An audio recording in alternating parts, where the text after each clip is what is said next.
It's a really exciting time, and Jonathan Portes talks about it a lot. And I think I am the party. it's a story for another day.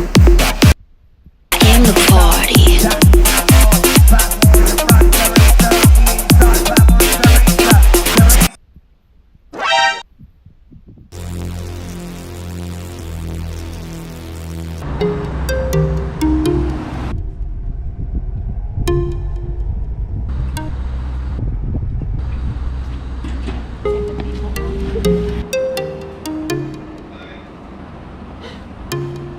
Adam, angin saya tu dah kurang.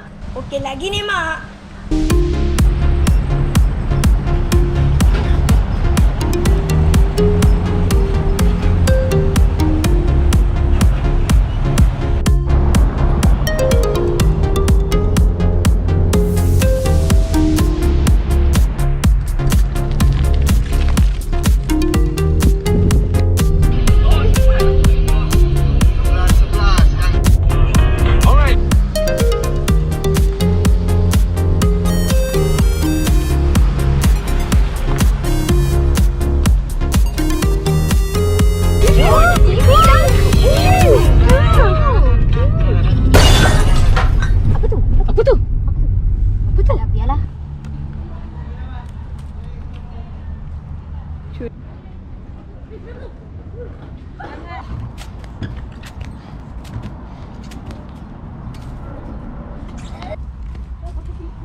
Dah pukul 5.30 dah.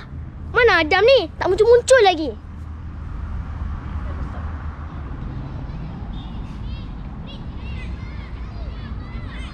Ya Allah Hakim, cuba lihat Adam tu.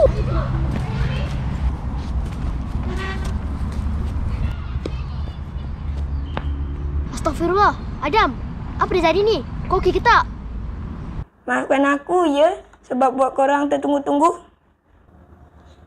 Tak apa Adam. Kami cuma risau dengan keselamatan kau. Apa yang penting kau dah selamat.